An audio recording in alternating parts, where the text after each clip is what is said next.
সংবাদে এবার নজর রাখবো পানিহাটিতে বিজেপি কর্মীর রহস্য মৃত্যু। খুনের অভিযোগ পরিবারের, 3 বন্ধুর নামে ঘোলা থানায় অভিযোগ। পানিহাটিতে বিজেপি কর্মীর রহস্য মৃত্যু। আরো বিস্তারিত এই বিষয়ে জানাতে পারবে সুবীর রয়েছে আমার সঙ্গে। সুবীর, পরিবার ঠিক কি অভিযোগ করছে? দেখো, পানিহাটি পৌরসভার 28 নম্বর ওয়ার্ডের অন্তর্গত বিজেপি কর্মী কৃষ্ণকান্ত সরকার, তাকে 3 বন্ধু দলীয় কাজ করার জন্য বাড়ি থেকে ডেকে নিয়ে যায় এবং ডেকে নিয়ে যাওয়ার পরে কিন্তু পরের দিন সকালবেলা তার মৃতদেহ দুর্ঘটনা ঘটে। সেখান থেকে 3 বন্ধুর মধ্যে 2জন বন্ধু পালিয়ে চলে যায়। একজন বন্ধু গিয়ে তাকে পানিহাটি হাসপাতালে ভর্তি করে, সেখান থেকে আরজিকর হাসপাতালে স্থানান্তরিত করা হলে 10 তারিখে তার মৃত্যু হয় এবং পরিবারের লোকজন অর্থাৎ তার স্ত্রী এবং তার পরিবারের লোকজন কিন্তু খুনের অভিযোগ দায়ের করেছে ইতিমধ্যে ঘোলা থানাতে 3 বন্ধুর নামে।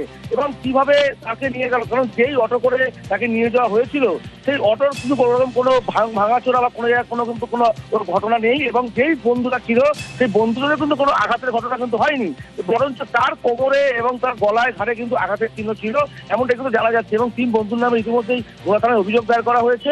অভিযোগের ভিত্তিতে 3 বন্ধুর বিরুদ্ধে কিন্তু তদন্ত শুরু করেছে ঘোলা থানার পুলিশ। বেশ,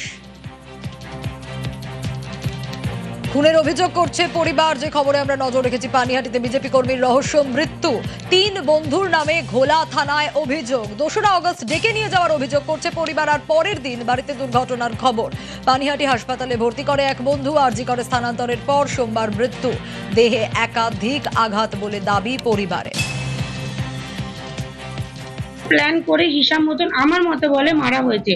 ওর সাথে 3 জন ছিল, 2 জন চলে গেছে ওকে স্পটে রেখে, 2 জন যায়নি, আর 1 জন গিয়ে হসপিটালে ওকে ভর্তি করেছে। আচ্ছা, হ্যাঁ, তো 3 জন কি কারোর আঘাত লেগেছে?